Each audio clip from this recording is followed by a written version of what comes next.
Empezamos con una noticia bastante extraña. Un bote de pescadores de Miami hoy rescató a un joven cubano, donde se encontraba solo, varado, sentado en una boya en alta mar. Vean ustedes.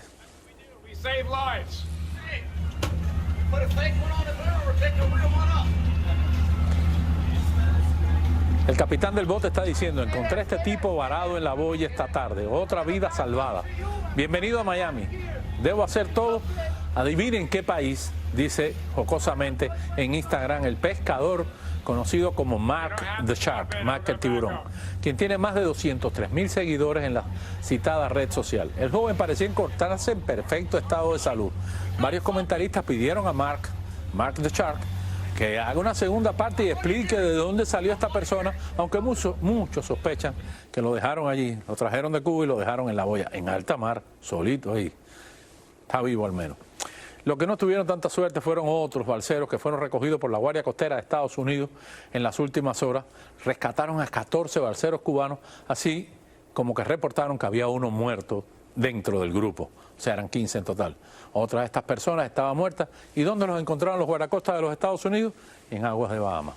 Los agentes se percataron de que uno de estos balseros cubanos estaba inconsciente y no respondía al llamado, por lo que se le practicaron primeros auxilios, pero lamentablemente el intento no rindió su fruto, siendo declarado fallecido en la escena. Los 14 balseros cubanos sobrevivientes fueron trasladados a las Bahamas, donde quedaron a disposición de la Real Fuerza de Defensa de esa nación. No se han identificado a los balseros ni siquiera al fallecido. Señores, y es que precisamente las cifras oficiales indican que la llegada de balseros cubanos que tocaron costas del sur de la Florida ascendió a 28.057 en los primeros 8 meses del presente año fiscal. Un preocupante indicio para las autoridades estadounidenses, que están muy preocupadas porque acaba de comenzar el verano.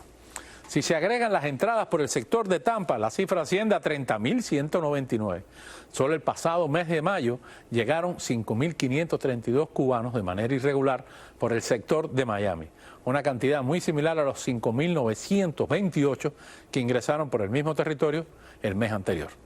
El periodo veraniego es tradicionalmente muy activo en viajes ilegales en el estrecho de la Florida, tanto en embarcaciones rústicas, o sea, balseros, como en operaciones de tráfico humano. Quiere decir, en barcos que van de la Florida a buscarlos y los traen. Así que ya saben, es crítica la situación de los balseros nuevamente.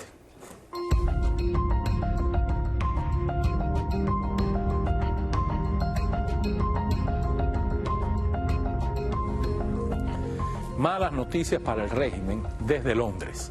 Han perdido la apelación en la demanda por 72 millones de euros que les reclama el Fondo de Inversiones CRF al Banco Nacional de Cuba. Este día la justicia británica dio a conocer el fallo que se tomó el pasado 22 de junio por parte de la jueza Sarah Cockerill de la Sala Comercial del Tribunal Superior de Londres.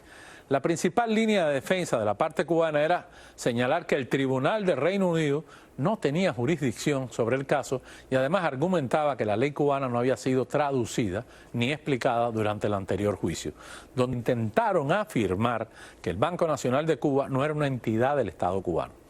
La plataforma de noticias Diario de Cuba difundió las declaraciones oficiales del fondo de CRF, que ha reconocido la victoria y la califica como un paso importante en el proceso legal que de por sí limita las opciones defensivas del gobierno de Cuba y mejora significativamente la posición de CRF en el caso. Con este precedente instaurado, señalan que el Banco Industrial y Comercial de China, a través del ICBC Standard Bank, ha iniciado, oigan esto, otro proceso judicial contra Cuba por aproximadamente 1.100 millones de euros. Y analizamos, con quién mejor que con el abogado Nick Gutiérrez, presidente de la Asociación Nacional de Hacendados de Cuba, las consecuencias que para la isla traerá esta denegación de la apelación en Londres y la apertura, porque esto ha servido de puertas para nuevas demandas. Bienvenido, Nick. Cuéntanos, ¿cómo ves el panorama jurídico para la economía cubana? Muchas gracias, Camilo. Un honor estar de nuevo con tus televidentes aquí. Esto es una gran victoria para ellos que luchan contra el régimen y es algo que tenía que venir. Dicen que la justicia demora, pero llega.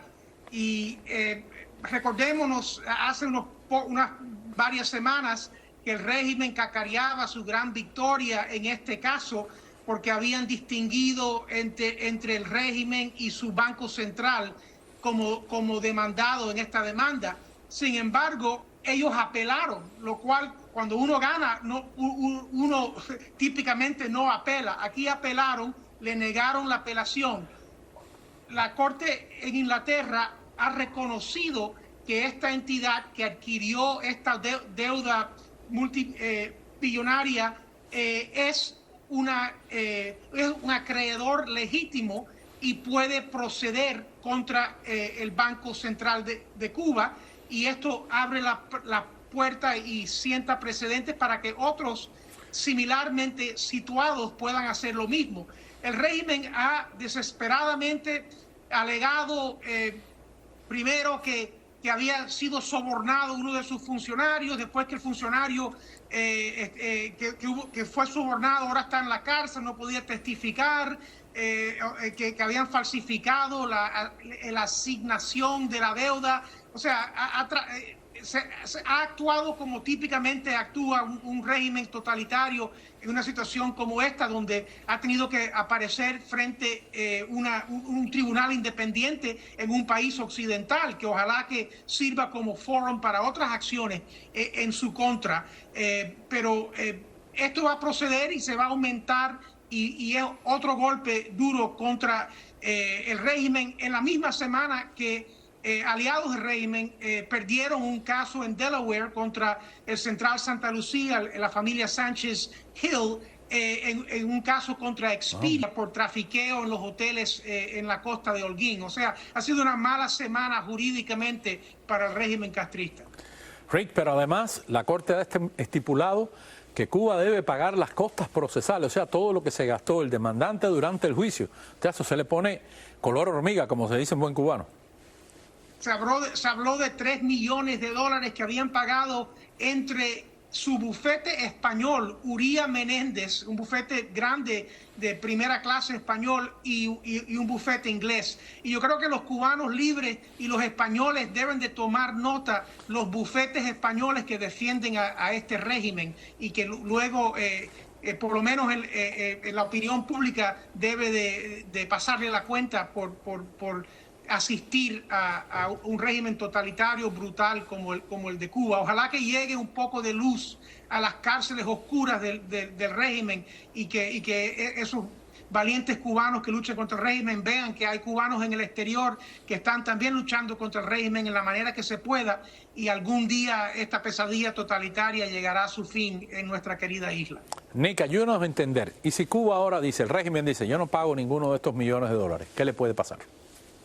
Bueno, los bienes del Banco Central pueden ser captados por el demandante con autoridad de la Corte en Inglaterra. O sea, las cuentas pueden ser congeladas, los bienes pueden ser incautados. O sea, cuando hablamos de bienes, hablamos, por ejemplo, de consulados, de oficinas, de edificios, cualquier institución que esté a nombre del gobierno cubano, no importa en el país que esté, puede ser congelada hasta que se pague el monto de la deuda. Correcto, hasta navieras, cargamentos náuticos, etcétera, todo lo que tiene el régimen en el exterior. O sea que es preferible pagar en este caso, porque el daño sería mucho mayor. De una manera o de otra van a tener que pagar, y no se pueden esconder, no, que el Banco Central no es nuestro, es independiente. Eso es absurdo. Todo el mundo en Cuba sabe, y en el mundo, que el Banco Central es del régimen. Si fuera de otra manera, se sabría, aunque quizás haya actores exgubernamentales cubanos que estén lucrando personalmente en alguna de estas entidades gubernamentales castristas, que es otro caso para otro día. Sí, pero además, el supuesto aliado del régimen, China, tiene instituciones chinas que también vienen por millones de dólares. Correcto. También.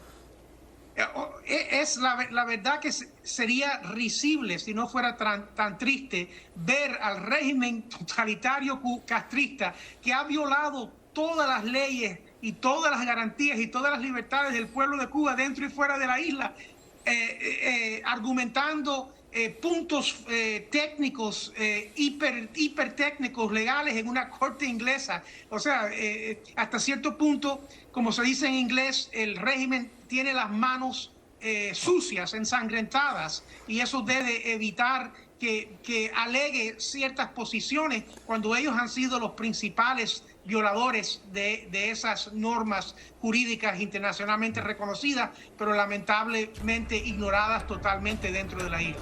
Muchas gracias, Nick Gutiérrez. Estaremos al tanto de este proceso y de seguro que lo volveremos a molestar más adelante. Un placer tenerlo con nosotros. Nosotros hacemos la primera pausa. Al regresar, desde el centro de la isla, conversamos con la familia del opositor Coco Fariña, quien se encuentra en huelga de hambre como protesta contra el régimen cubano. Increíble, pero cierto. Una empresa del Estado cubano está comprando, ¿qué? Ropa vieja y usada a los vecinos. ¿Para qué? Para utilizarla de relleno en los colchones que luego le vende a esa población. O sea, colchones rellenos de ropa vieja. Le contamos. Ya volvemos.